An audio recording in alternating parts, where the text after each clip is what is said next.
production of PBS Charlotte. This week, a special edition of Unspun. Charlotte's heart is broken over the shooting of 8 public safety officers, where 4 were killed.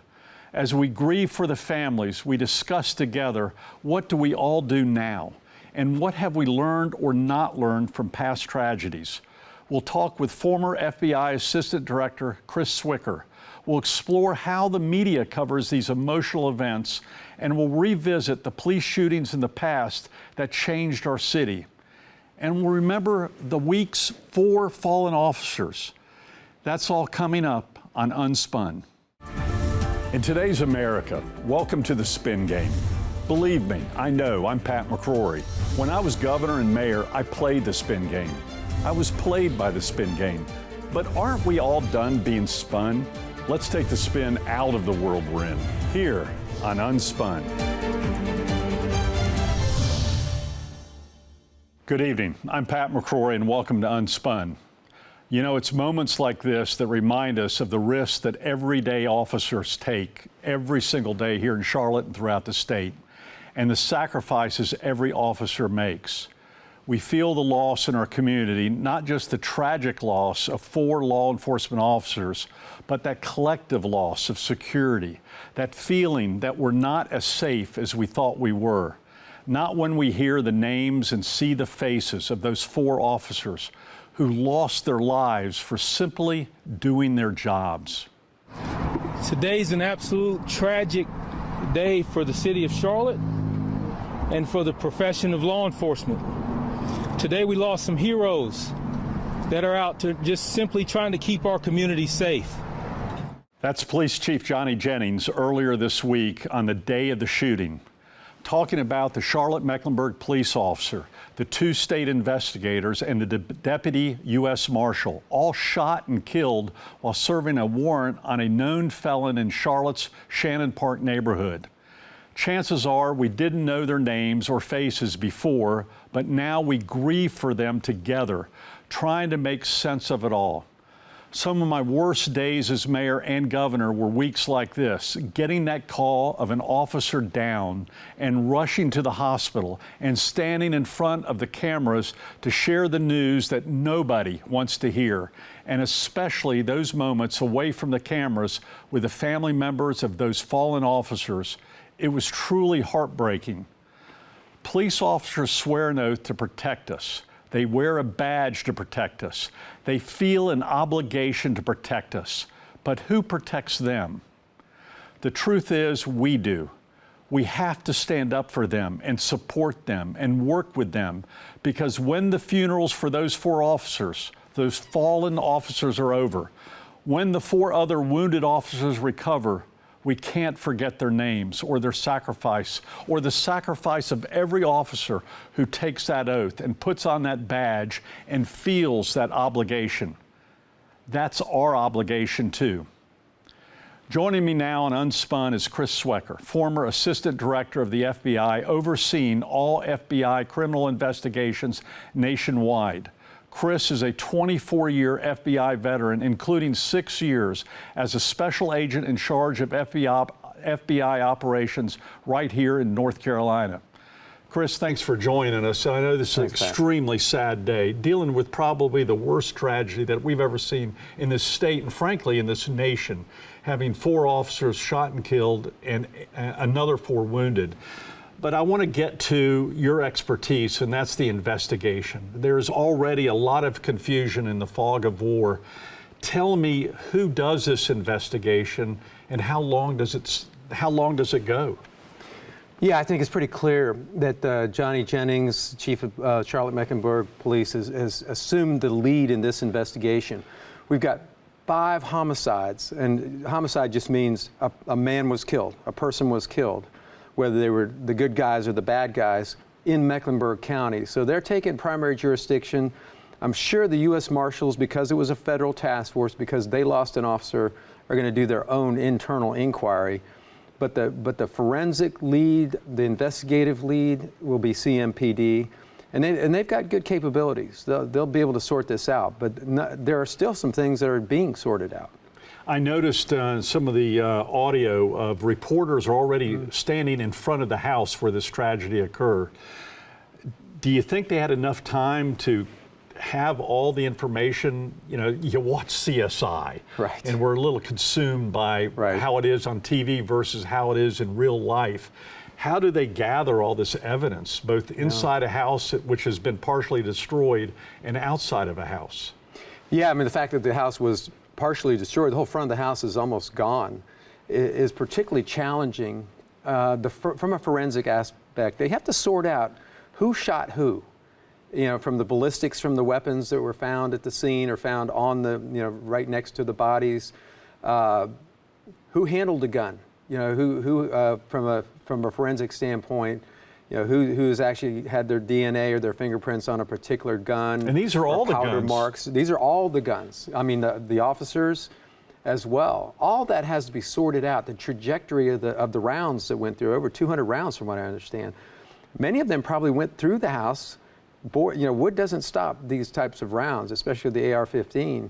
So, you know, the rounds that went through will probably never recover. Some of them might have hit trees and that sort of thing. But the whole thing has to be fully investigated, one, to figure out, one, after action, what really happened here? What were the tactics used? We got to know who did the shooting. We have 2 suspects, and Johnny's described them as persons of interest. That means they still haven't sorted out, because they have not arrested them yet, they haven't sorted out whether they fired weapons, and it may be that they didn't. But the fact that we have no arrest warrants and no announcement of an arrest of the other 2 people in the house tells me that they still don't know.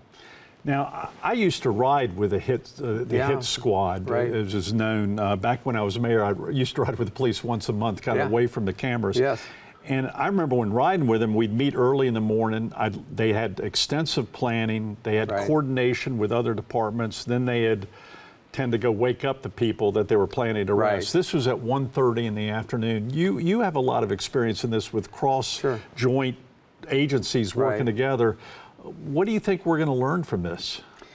Yeah, I've heard some things, one of which is that, you know, this is the Marshals Fugitive Task Force. They execute warrants all day, every day, really high volume turnaround. And you're right, most of the time you want the element of surprise. You want to hit them early in the morning, dark 30, before they have time to react. They're just getting out of bed, they're groggy. And you have the element of surprise, you have the advantage, you have the initiative. In this case, they hit the place at 1:30 in the afternoon, lost the initiative, didn't have the element of surprise.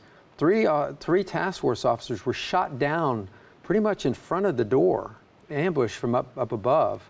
So I think there's going to be a big look back on the tactics here. You got 2 things going on. You got the investigation, who did what, who's going to be charged, you know, from a judicial standpoint, from a court, you know, a criminal justice standpoint. And then you got what happened and how can we make sure this doesn't happen again? Were the tactics sound? How did the suspect get the advantage on them? How did the suspect ambush them? How did he know they were coming? There's a whole lot of unanswered questions here. Was there, in fact, coordination with CMPD? My information is that CMPD did not know the warrant was being executed. So they come rushing into a scene where they know nothing about the situation. They don't know why the officers were there. They don't know who's in the house. They don't know what kind of weapons they have. They don't know if there are innocents inside the house. But they do know that there's 3 officers down. And they got to save them, get them out of the line of fire. So I think the CMPD showed tremendous bravery and courage in just putting themselves directly in the line of fire to try to save these 3 brother officers. And one tragically lost his life. It's just heartbreaking. It is. Just heartbreaking. I'm kind of curious, the gun. Yeah. We've got a unique situation. The man who is allegedly did most of the shooting or all of the shooting, and the 4 officers who were initially involved, they're all gone. Right. This is very rare. So the only witnesses are the officers that followed the ballistic evidence. And I suppose, did they have their cameras on? Do you typically have your cameras on during this? Since these are task force officers, we don't know the answer to that question because they you know, the body cameras are typically for routine, not routine, but patrolmen, for uniformed officers. These are task force officers, federal and state and local. I don't know whether they're wearing body cameras in these scenarios. We didn't wear them in the FBI. I don't think they wear them to this day. So, as you say, who's going to tell the story here? It would be good to have body camera coverage, and I'm sure we have a lot, cameras from the dash cams and the responding CMPD, but do we have the cameras from the arrest team that actually went up to the front door? Real quick, the gun. Yes. Will there be an investigation of how he got this gun, this very powerful gun that goes through armor? Yeah, he's a felon. And tell me about how that's done by the FBI or by this Sure. task force. Yeah, so this warrant was for felon in possession of a gun. So where did he get that gun? Good question. I mean, who knows? The way you track these down, though, is ATF does that. ATF has a system where you can track the gun, to the point where you lose the trail when it gets being sold informally or at gun shows and that sort of thing. It's interesting, the alleged killer, he had already been arrested Right. in Person County, Roxborough, North Carolina. Right. He had a warrant possibly out for him in Lincoln County, Gastonia or Gaston County that Right. may have chased him. Right. You and I know. Mecklenburg as well. Mecklenburg as well. You and I know there's a revolving door in the criminal justice system. This is a major issue I had as Yes. mayor and governor. Yes. Is this the breakdown as we conclude this, that there's just a breakdown in the criminal justice system where if we keep letting these criminals get in and out, it's not if, but when? No doubt about it. And we know, in the 90s, and you were around for this when you were mayor, crack epidemic, we collectively, law enforcement, reduced crime by going after the worst offenders. They're responsible for a disproportionate amount of the crime. You have to go after them. You got to get them for spitting on the sidewalk if you can, but you have to get them incarcerated. And then you can prevent, some are good for 20 or 30 crimes each. Put one of them away and you reduce the crime wave, if you will. And we're about to hit a serious crime wave because of the border situation, which is another story.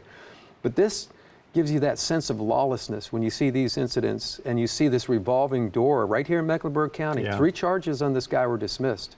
And I think there might have been 1 remaining charge. And he was out. And he had several occasions he had fled police. He had committed crimes with a weapon. That's what they were going after him for. He's the worst of the worst. And I don't see where it ends right now unless we get some policy changes. Chris, sometimes with a repeat story. Yeah. We've had this Here we happen are before again. in Charlotte. You and Right. I have worked together Yes, we on this did. type of tragedy. Yes. I hope it doesn't happen again. Wow. But we learned from this and turn it into a positive in recognition of these four brave heroes. We do. It's heartbreaking. Our hearts and prayers go out to the families. Chris, thanks so much for your service. Thank you, Governor. Take care. Next, PBS Charlotte's Jeff Sonnier takes Unspun on the Street to hear your thoughts on this week's terrible police shooting in Charlotte.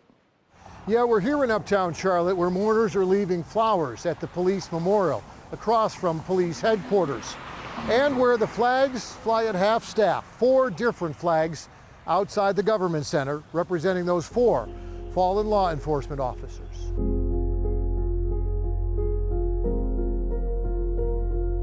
It broke my heart. It broke my heart to think that we have something like this that happened to all of these people in our law enforcement. And it was almost unbelievable. That's what it felt like. This is crazy. What are we doing? What is this world coming to? With people just shooting at people? Because they're doing their job. And when you do your job, you don't expect to die from doing your job. And I understand that they're U.S. Marshals, I understand that they're police officers and all of that. But at the end of the day, it's still someone doing their job. So they shouldn't have had to die for that. And their job is protecting us. Protecting us. Yeah. I feel for the officers. It's a very tough job, and they're often prepared for doing it, and I don't think you can prepare for this.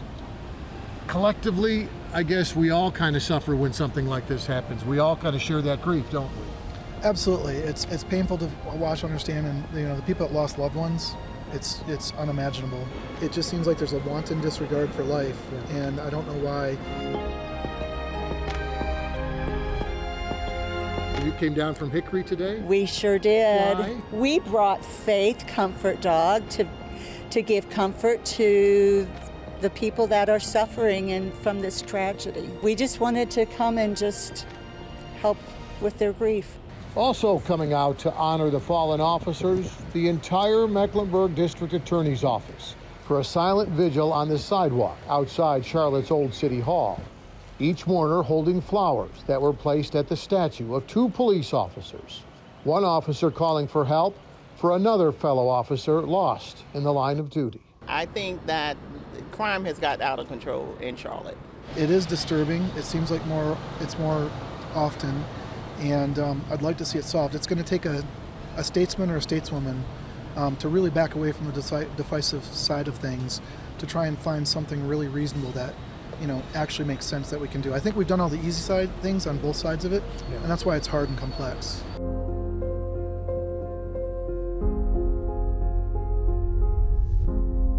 And those local conversations about gun violence, about the risks of being a police officer, turning into a national conversation as well, as people send in their condolences from all over the country.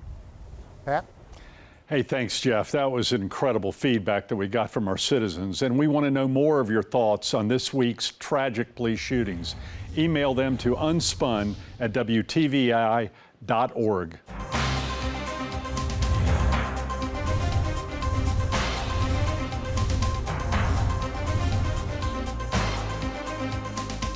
Tonight on our Top 5 Countdown, we explore the next steps that we need to take as a community after this horrendous tragedy. And what's unique about this at this point in time is that all 5 steps are going to have to occur at the same time. There's no order of events, and it makes this job even more difficult after this terrible, terrible shooting. So we'll start at number 5. Number 5, which Chris and I just talked about, and that is a thorough investigation. Can you imagine the complexity of what's needed to be done among 3 or 4 different agencies that were working together regarding a very tragic crime scene, regarding the emotion of your peers and your colleagues involved in this shooting? It is very, very tough. And we don't know how long this is going to take, but it could be a considerable amount of time. And the dilemma with this is people are going to be impatient because they're going to want to find out what happened as soon as possible. Number 4, any prosecution needs to be taken. Prosecution, we don't even know who the people are at this point in time, except for the individual that was killed as a result of this shooting. And sadly, the 4 other officers are no longer with us. But there were other officers involved. We're going to find out if there was cameras and so forth as potential evidence. There were at least 2 other people in the house. Will they be prosecuted? And who got the gun to this individual? Will that person be prosecuted? Number 3, the most difficult part for the police chief and the families and everyone involved, because the funerals are extremely difficult for the families, of course, but there's a family of police officers that we have to think of in this region, in this state, and this nation, which will come to Charlotte, in addition to the President of the United States coming to Charlotte. So the funeral logistics with 4 funerals that need to be coordinated. We've never had this difficulty, and the emotion will be emotion that this community has never felt before. Number 2, the community and police grieving together. And we're already seeing this today with services at the First Baptist Church of Charlotte downtown, where we've done other services when I was mayor. And it's a kind of a community place in downtown Charlotte where anyone can help grieve as a community together. And it's so great to see the outpouring of grief and prayers from all parts of our city, our state, and our nation. And we need it now more than ever. And number 1, probably the most important at the end, as a result of this shooting, we need action. We need action to make sure this never happens again. We need to find out what went wrong, what went right, if anything. We need to find out what are the follow-up steps, and we need to start going after the career criminal to make sure we don't have career criminals that are still out there that could do this again to our heroes, So action is going to be very necessary for local, state, and federal officials.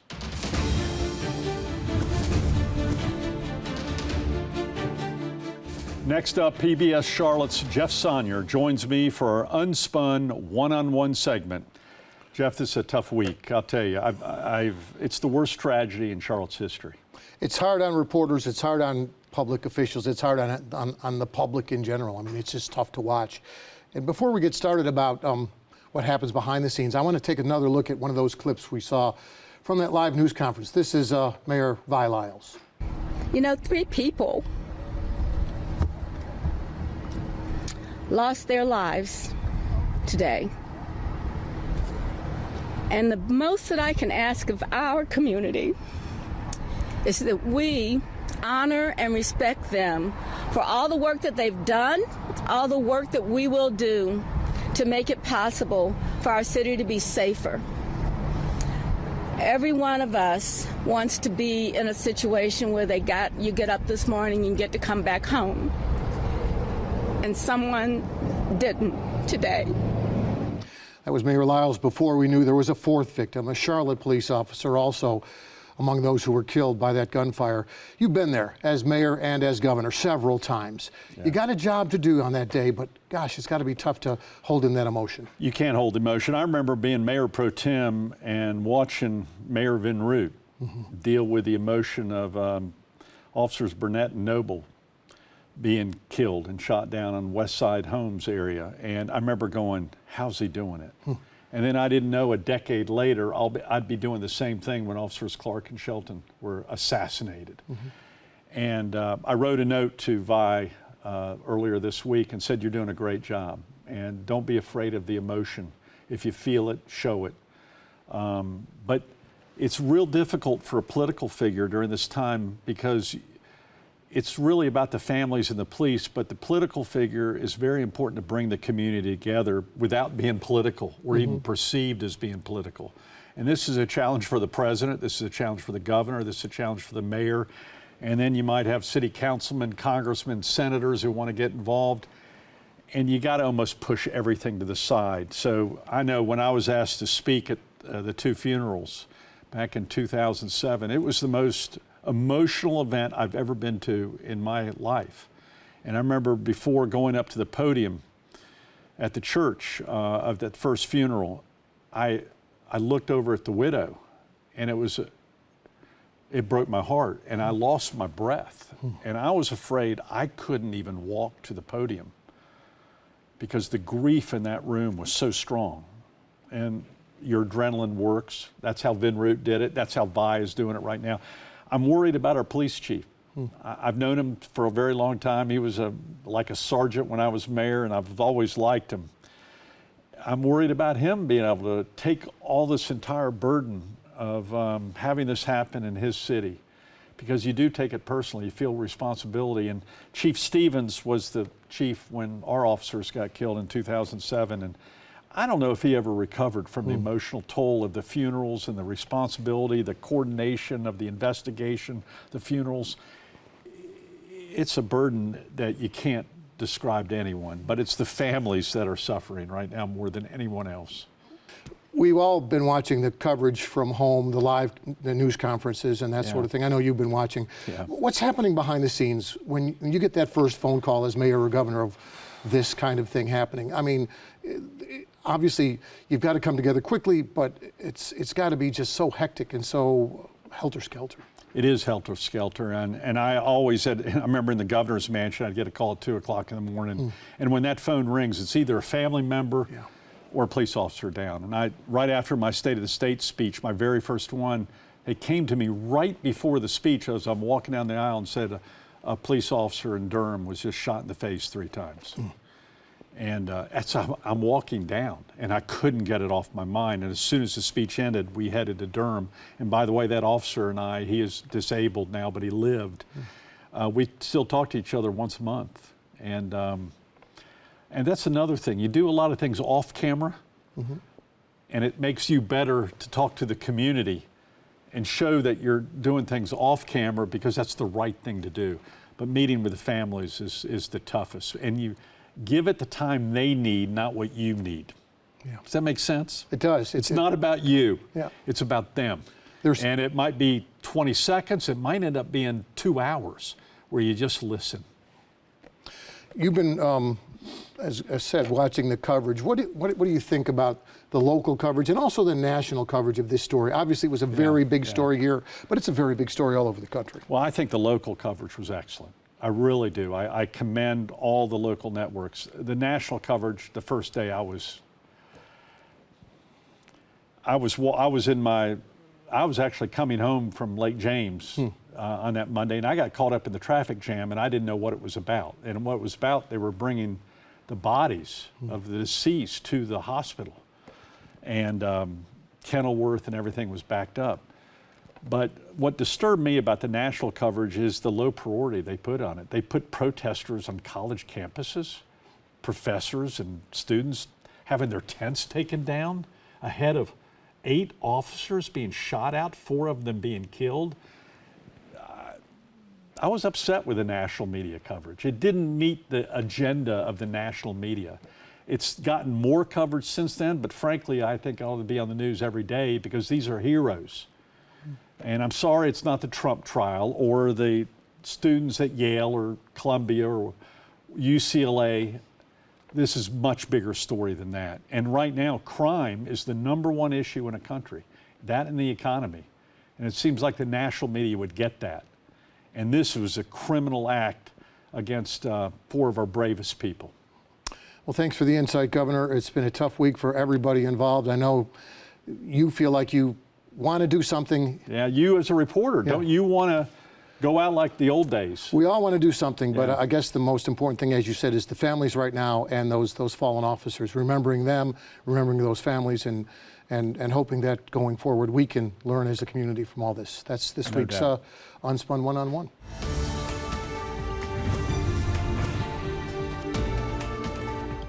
To wrap up our show, tonight's Backspin segment gives thanks to good public servants for the things they've done in the past.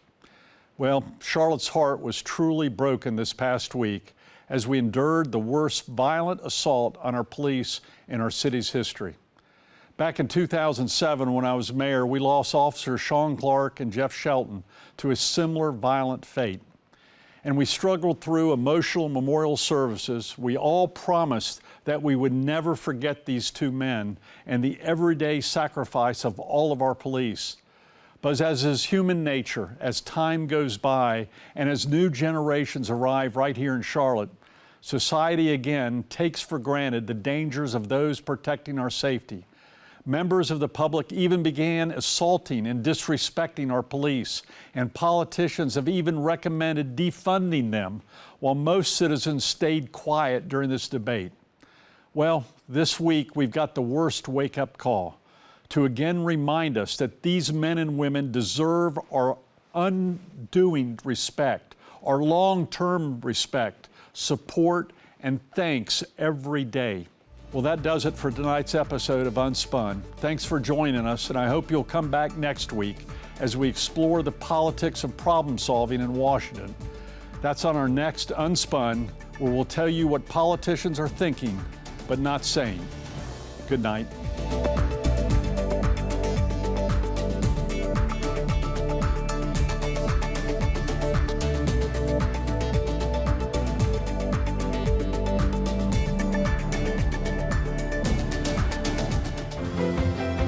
Production of PBS Charlotte.